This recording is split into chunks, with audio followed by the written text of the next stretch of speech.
네, 네, 민수기 17장 말씀을 오늘 이제 마무리를 하는 시간을 갖도록 하겠습니다. 민수기 17장의 중심 주제는 뭐 크게 요약해서 말씀을 나눈다면 이스라엘의 그 모든 지파마다 지파장들에게 지팡이를 하나씩 해야 된다 그랬는데 하나님의 백성들의 어떤 지도자들에게 인도자들에게 하나님께서 지팡이를 주셨다라는 뜻은 자기 지파를 인도하고 지도하고 신앙을 지도하고 이끌어갈 그런 권위를 맡겼다 그런 뜻이에요.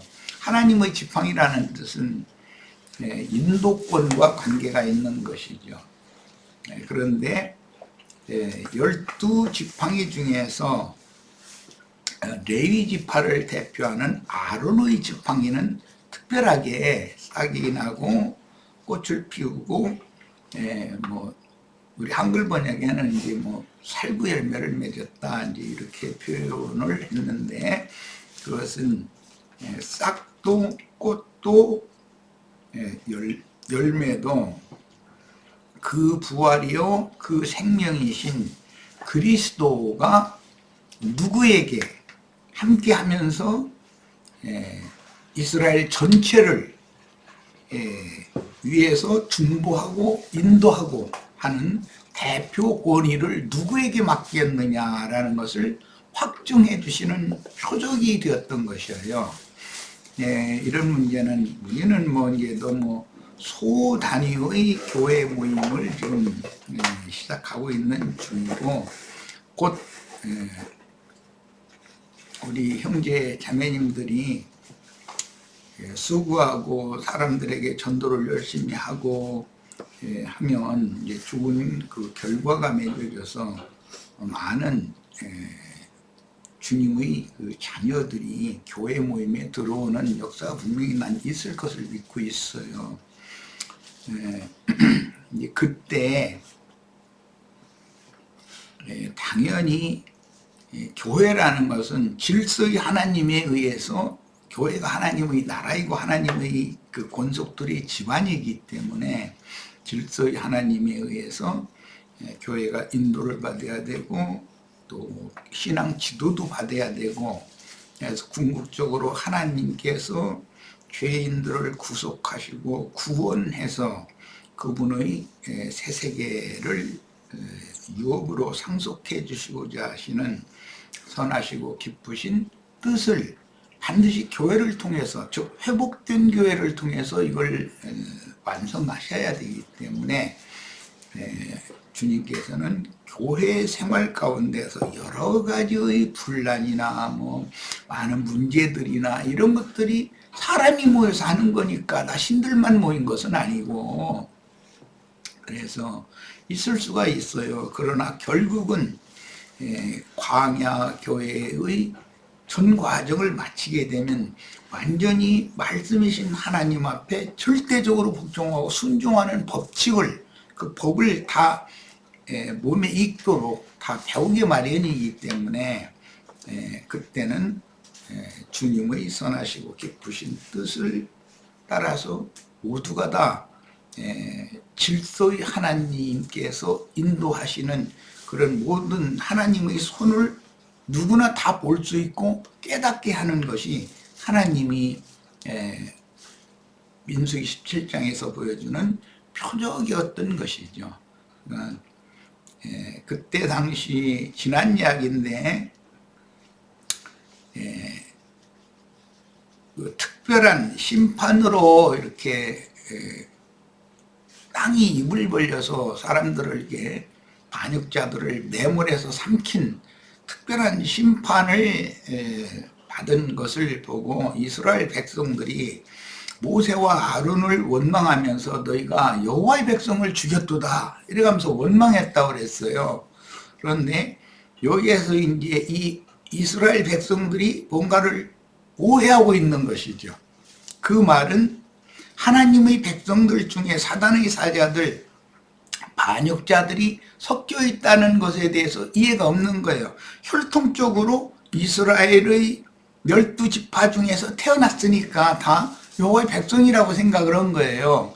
그러나 하나님은 고라와 다단과 아비람과 온 그 4인방과 이스라엘의 유명한 족장 250인 또 그들을 따르는 그들의 가족들, 이런 사람들은 하나님이 보시기에는 섞인 무리인 것이고 사단의 무리인 것이죠. 마귀 자식들인 거죠. 그래서 이제 이런 문제가 이해되지 않으면, 즉 신약의 예로 이제 이걸 직설적으로 적용을 하자면 주님의 말씀으로 세운 교회 중에는 반드시 가라지가 섞인다라는 것을 알아야 된다 이거예요. 그런데 겉으로 볼 때는 가라지들이 성경 지식도 더 많고 뭐 신앙생활도 훨씬 더 신실하게 잘하는 것 같이 보이고 이렇게 하는데, 사실은 그들은 하나님이 세운 인도권, 그 하나님이 세운 하나님 나라의 그 구원이 질서에 대해서 거부하면서 자신들이 이스라엘 모든 백성들을 위해 군림하고 자신들이 모세와 아론에게 맡긴 하나님의 대표 권위를 빼앗아서 자신들이 다 하나님의 교회를 좌지우지하기를 원하는 그런 마음이 강렬하다는 것이죠. 이제 이런 것이 나타난 것은 신약 시대에는 우리는 이미 여러 번 말씀을 내가 계속해서 증거했다시피 발람과 니골라당이라는 것이 교회 중에 반드시 섞이기 마련이다라는 거예요. 그럼 발람과 니골라당은 사실은 그 하나님의 백성, 여호와의 백성이 아니거든요. 그런데 이 백성, 이 온 이스라엘은 너희가 여호와의 백성을 죽였도다 이래가면서, 하나님은 그게 사단의 사자들, 마귀 자식들인데 이 백성들은 그들을 보는 눈이 명확하게 열리지 않았다는 것이지요. 진리를 옳게 분별하는 지혜가 아직 없는 거죠. 왜? 신앙적으로는 겨우 2살밖에 되지 않은 유아 수준이기 때문에 분별이 없다. 세상의 예로도 어린아이들은 살이 분별이 없잖아요. 어디가 높은 곳이고 어디가 낮은 곳인지, 어디가 동쪽이고 어디가 서쪽인지 뭐 모르는 거예요. 동서남북 방향 구분도 못하고 어디가 높고 낮은 데인지도 모르고. 그러니까 교회 생활에서 나는 누구에게 가서 누구의 머리 아래 보호를 받아야 되고, 거기에서 때가 찰 때까지 어떻게 순종을 배우면서 양육을 받아서 주님께서 나를 더 세워서 나를 더 크게 쓰실 수 있도록 잘 양육받고 온전케 되어져서 하나님이 세워주실 그때를 기다리면서 신앙생활을 성실하게 잘 해야 되는데, 그런 분별력이 없는 것이죠. 그리고 천연적인 사람의 옳음과 천연적인 사람의 선함, 이런 관념에서 벗어나지 못했기 때문에 모세와 아론을 그렇게 원망하고 여호와의 백성을 너희가 죽였다 이러면서 정죄를 하고, 그런 원망 불평이 온 백성에게 자꾸 번져나갔는데 그것이 하나님이 보시기에는 연병이었다는 거예요. 연병이다. 혹시 우리들의 신앙생활 가운데에서 이런 일들은 우리의 신앙생활에 굉장히 큰 경고다. 우리는 진리를 옳게 분별하는 분별력이 필요한 것이고, 천연적인 옳음이나 천연적인 선함에 따라서 함부로 하나님께서 세운 그 대표 권위에 대해서 저항하고 거역하고 하는 자들의 편에 쓴다면 그건 큰일 난다는 것이죠. 다른 범죄보다 이것은 일상적인 어떤 인간적인 흠결이나 허물이 되는 그런 범죄와는 달리 이것은 하나님은 취급한다라는 것에 대해서 명확하게 이것을 선을 그어서 깨달을 필요가 있습니다.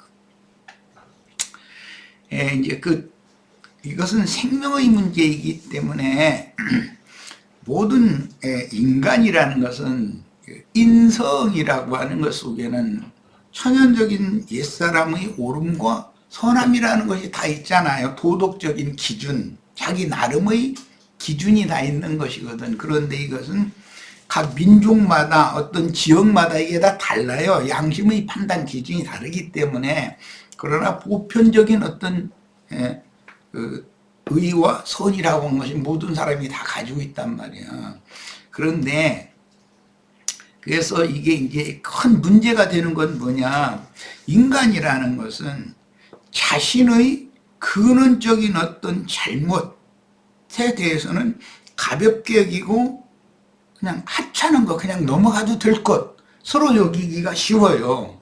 그리고 남의 티는 함부로 뒤에서 비방하고 또 원망하고 이렇게 하는 어리석은 존재들이 천연적인 사람의 성정이라는 거예요. 타고난 옛사람. 이게 민수기 17장에서 다루는 이스라엘 온 백성이 연병이 퍼져나가는 그 문제인 거예요. 그런 사람은 자신의 자존심을 바늘 살짝에 침 넣는 것처럼 살짝 찔렀다 해도 경기들 못하는 거예요. 천연적인 사람이라는 건. 그럼 막 그건 어마어마한 문제로 생각을 하는 거예요. 저 사람이 나에게 상처 줬다 이렇게 생각하거든요. 그러니까 많은 이제 문제가 일어나는데, 그래서 원한과 원수 맺는 그런 이제 원인이 되는데, 그런 사람 치고 남의 자존심을 심하게 이게 어떤 그 위해를 가하고도 침해를 가하고도 그것은 그렇게 큰 문제가 아니라고 생각하는 거예요. 이것이 우리 모든 인간들에게 큰 경고다라는 거예요. 민수기 이 15장에서 17장 사이의 이 말씀을 우리가 이렇게 추구를 하면서 남에게는 쉽게, 주로는 이제 말로 그런 것이고 어떤 표정이나 뭐 행동이나 여러 가지가 있겠지만 상처를 주는 것을 습관적으로 해요. 그러나 자기가 누구에게 조그만 상처를, 자기 나름은 상처지만 하나님께서 사람끼리 부딪히는 어떤 문제를 하면 견뎌나들 못하는 거죠. 이런 사람들은 결국은 남을 뒤에서 비판하고 수군거리고 방을 지어서 이렇게 공격을 하고 하는 그런 마귀의 근성이 어느 땐가는 드러난다는 것이죠. 그런 사람들이 교회 생활을 소홀히 한 사람들이냐? 그게 아니라는 거예요. 니골라당이나 그 발람이나 이런 무리들이, 즉 유대교 지도자 무리들이 신앙생활을 지도하는 사람들이고, 그 사람들이 신앙의 열심으로는 아주 특심인 사람들인 것이거든요. 자기네들은 하나님의 자녀들을 또는 하나님이 보내신 종선지자들을 그렇게 함부로 막 대해도 된다고 생각하는 거예요. 그게 그들의 관습이었기 때문에.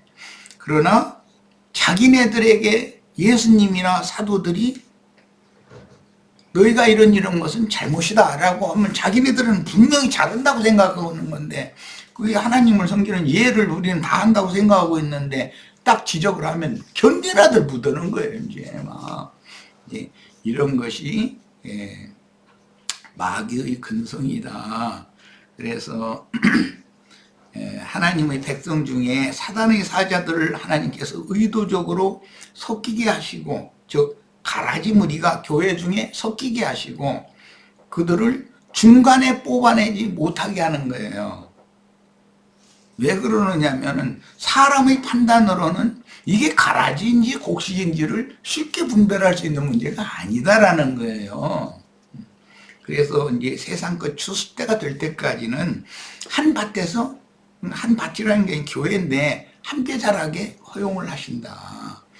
세상 끝 추수 때가 되면 증인들을 보내서 가라지는 심판을 위해서 먼저 단으로 묶어서 분리를 시키고, 그 다음에 최종 심판 때인 그리스도 심판 때에서 주님께서 최종 그들의 영적 상태를 가지고 정확하게 진리대로 분별을 판단을 하실 거단 말이에요.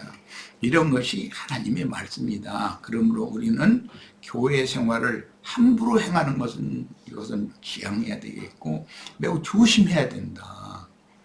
특히 세상 교회처럼 무슨 감히 주의 종에게 이렇게 저항을 하고 뭐 하느냐 이러고 이렇게 찍어 누르고 그러면은 꼼짝달짝 못하지만 주님의 교회에서는 그렇게를 할 수가 없죠. 왜냐하면 그리스도의 종들은 복음을 전할 의무를 질 뿐이지 이 생에서 그렇게 위에 서서 무슨 군림하고 뭐하고 그런 본안을 주신 것이 아니기 때문에 다만 전도나 하고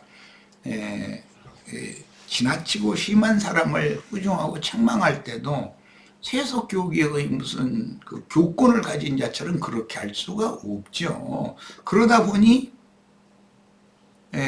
들떨어진 사람들은 막대해도 된다고 생각하는 거예요. 이런 것이 굉장히 중요한 문제인 거다. 이 문제를 전체적으로 다시 종합적인 말씀을 나누고 이제 지난번 해드렸던 자료의 5페이지부터 들어가겠습니다. 히브리서 12장 1절 2절을 인용했는데 읽겠습니다. 이러므로 우리에게 구름같이 둘러싼 허다한 증인들이 있으니 모든 무거운 것과 얽매이기 쉬운 죄를 벗어버리고, 여기에서 지금 히브리서 기자가 말하고자 하는 그 의중을 잘 파악을 해야 되겠어요. 모든 무거운 것이 무언가, 얽매이기 쉬운 죄라는 것이 무엇인가를 생각을 해봐야 돼요. 모든 무거운 것이라는 것은 조문의 율법에 매여서 종로로 타는 상태, 무거운 짐을 지는 거예요, 그게. 그 다음에 얽매이기 쉬운 죄라고 한 것은 굉장히 중요한 말씀이에요. 뭔가 나를 이렇게 결박하는 무슨 끈 또는 나를 묶는 어떤 조건 이런 것들이란 말이에요. 그것은 교회 생활에서 이런 것이 있기 쉽다는 거예요. 그것은 영적으로 표현하자면 이제 육적 자아, 옛사람의 육적 자아라고 그러는데 그게 뭐냐? 선과 오름이란 말이에요. 나쁜 것이 그러는 것이 아니에요. 윤리 도덕적으로 볼 때 뭐 나쁜 그것이 나를 올가매고 믿는 사람을 그렇게 할 수는 없죠. 세상 사람들 같으면 뭐 자기 돈 떨어졌으니까 가서 뭐 은행에 가서 돈을 이렇게 뭐 강탈해와서 그런 것이라면 그게 얽매이기 쉬운 죄가 아니죠. 믿는 이들에게는. 그게 아니고 인간적인 옳음과 인간적인 선에 자기 스스로가 스스로를 묶어버린단 말이야.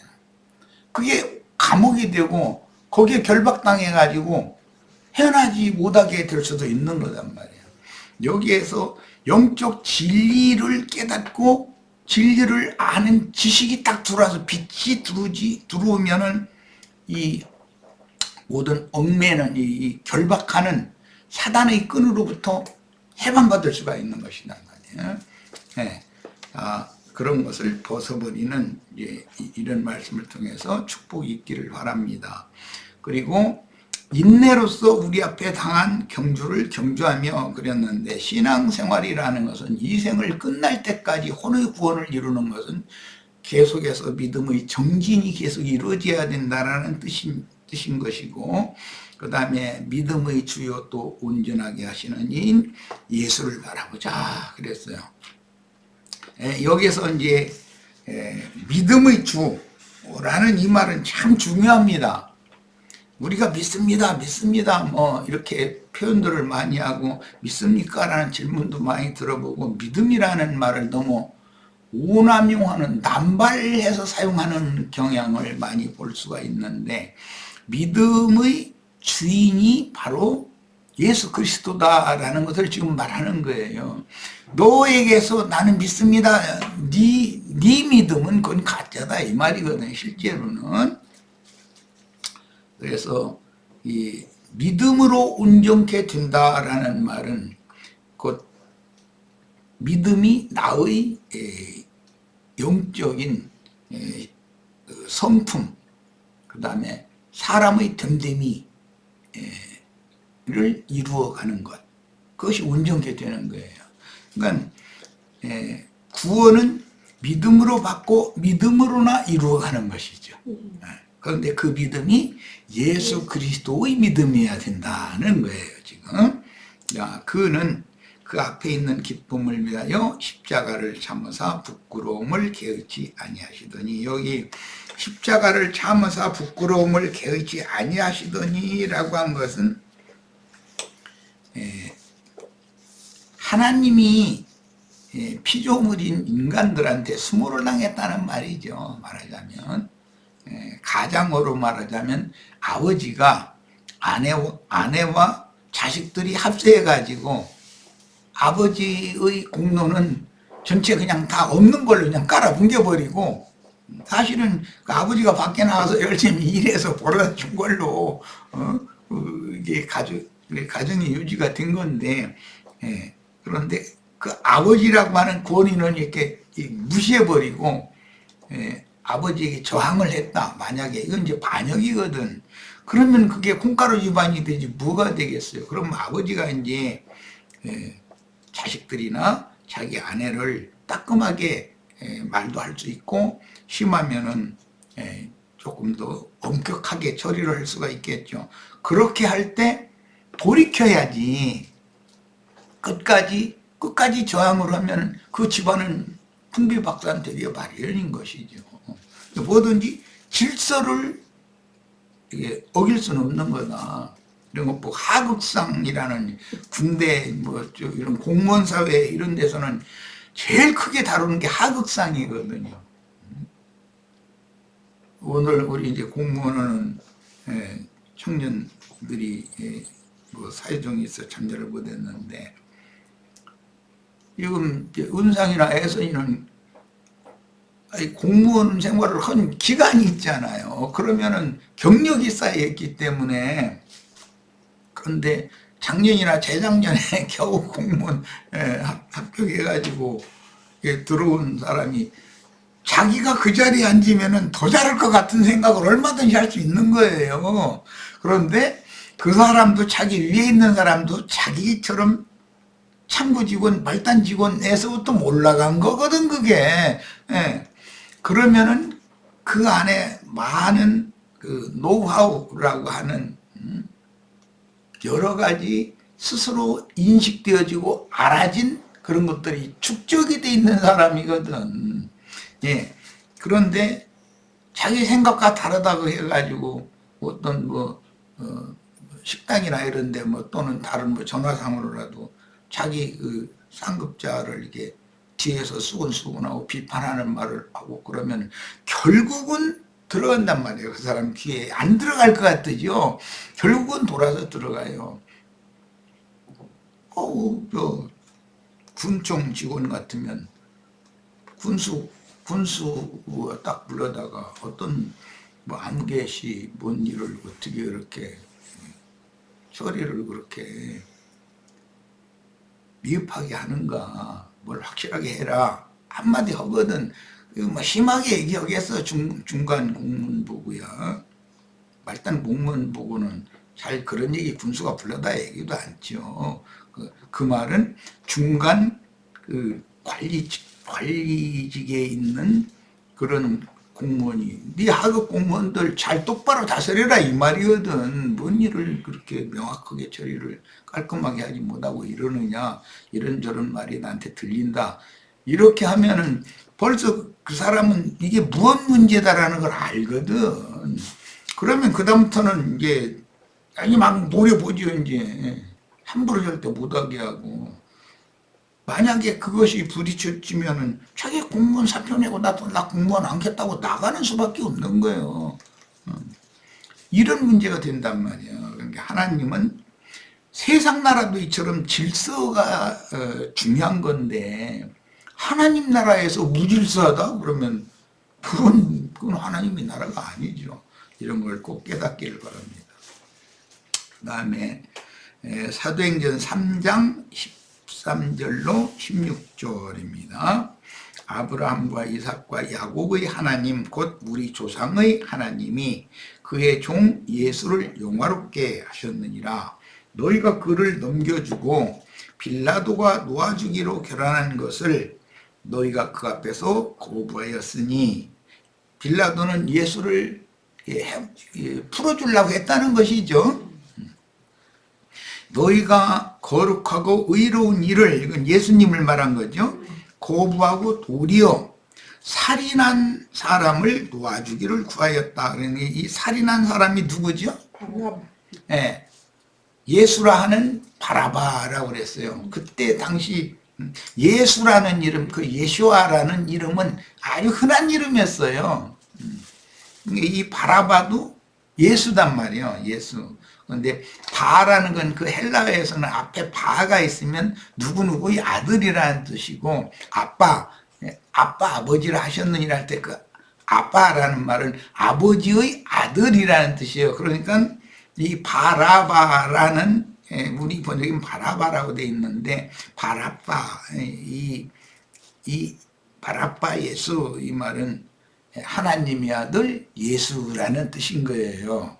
아버지의 아들이라는 말은, 그러니까 이 바라바라는 사람은 결국은 죽임당한 예수와 달리 다른 예수겠죠, 지금. 네, 그런 것이 성경에 이렇게 암시가 되어 있는 거예요. 그래서 그를 놓아주기를 구하여 생명의 주를 죽였도다. 그러나 하나님이 죽은 자 가운데에서 그를 살리셨으니 우리가 이 일의 증인이라. 그 이름을 믿음으로, 그 이름이 너희가 보고하는 이 사람을 성하게 하였나니. 이 사람은 누구죠? 성전 비문에 앉아 구걸하던 사람이었잖아요. 예수로 말미암아 난 믿음이, 이제 중요한 해석이 나옵니다. 아까 히브리서 읽을 때도 예수님이 믿음의 주요였죠. 자, 그런데 성전 비문에 앉아 구걸하던 사람을 성하게 한, 그것은 그 사람의 믿음 때문인데, 그 믿음은 예수로 말미암아 난 믿음이지 구걸하던 사람의 믿음이 아니죠. 예수로 말미암아 난 믿음이단 말이야. 믿음이 너희 모든 사람 앞에서 이같이 완전히 낫게 하였느니라. 이 말씀을 굉장히 중요하기 때문에 잘 암기를 하고 계셔야 돼요. 디모데전서 1장 11절로 15절, 이 교훈은 내게 맡기신 바 복되신 하나님의 영광의 복음을 따름이니라. 나를 등하게 하신 그리스도 예수 우리 주께 내가 감사함은 나를 충성되이 여겨 내게 직분을 맡기심이니.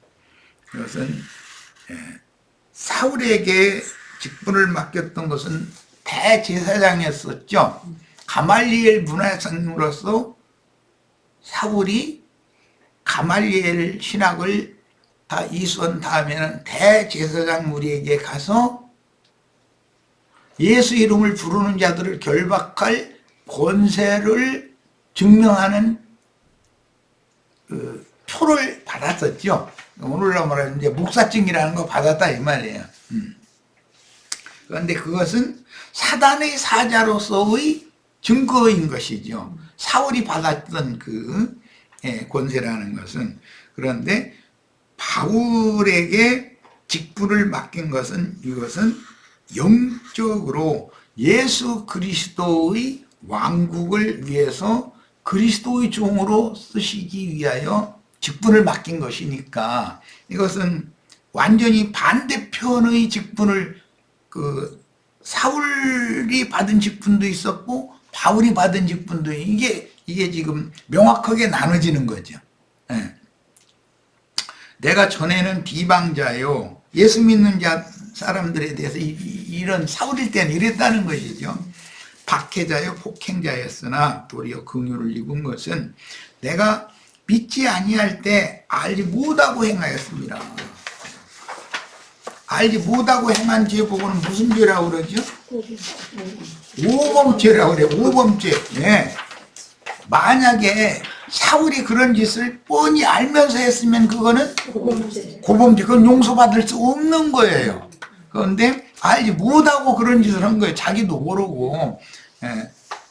자기네들의 전통의 하나님 뭘 섬기는 예법이 이거다고 그런 식으로 해야 된다고 그렇게 알고 있었기 때문에 그 짓을 한 거예요. 자, 우리 주의 은혜가 그리스도 예수 안에 있는 믿음과 이게 참 중요한 말이죠. 믿음의 주인이 누구예요? 예수. 그리스도 예수 안에 있는 믿음으로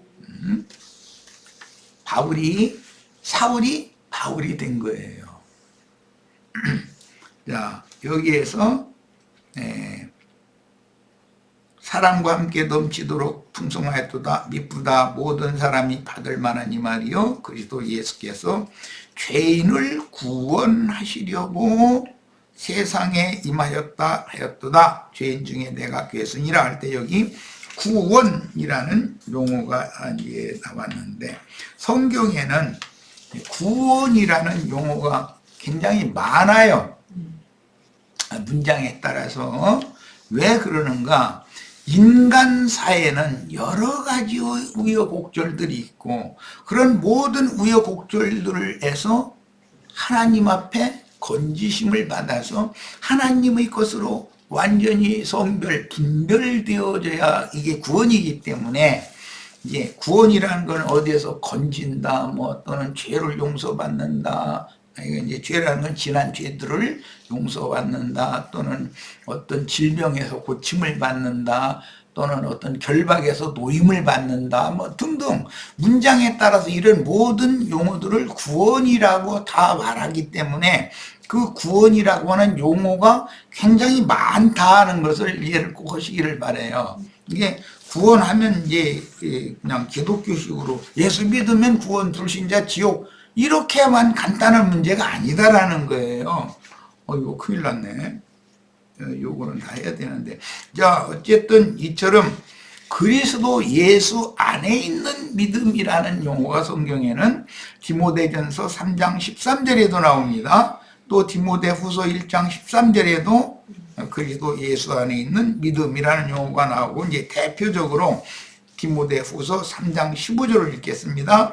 또 어려서부터 성경을 알았나니 성경은 능히 너로 하여금 그리스도 예수 안에 있는 믿음으로 말미암아 구원에 이르는 지혜가 있게 하느니라. 성경은 구원을 얻게 하는 지혜를 주는 말씀이 성경인데 이것은 그리스도 예수 안에 있는 믿음으로 말미암아서 이것은 구원을 얻은 상태를 말하는 것이 아니라 구원에 이르는 이미 얻은 사람이 구원에 이르는 지혜는 여전히 성경에 있다는 거예요. 자, 이런 말씀들에 대해서 우리가 잘 완전하게 좀 이 시간에는 이해를 하시고 사람의 관념 이것을 좀 어떤 것을 나는 분명하다라고 생각하는 것도 혹시 그래도 나는 신이 아니니 100%일 수는 없다. 내가 지금 확신하고 있는 것 중에 뭔가가 나도 모르는 어떤 오류가 있을 수가 있다. 이런 것을 이렇게 넓게 생각하는 기왕이면 그런 넓혀진 자세로 교회 생활에 이제 임하고 앞으로는 우리가 더 이런 말씀을 지나가면서 더 진취적이고 구원에 이르는 지혜를 얻는 그런 말씀으로 꼭 받았으면 하는 이런 것이 이제 내가 소원하는 바이고 우리 지체들에게 꼭 구원하고 싶은 말입니다. 자, 첫 시간은 여기까지 일단 마치겠습니다. 그리고 두 번째 시간은 17장의 2번 자료를 가지고 두 번째 시간에서 민수기 17장 마칠 겁니다. 자, 잠깐 쉬었다 이어갑니다.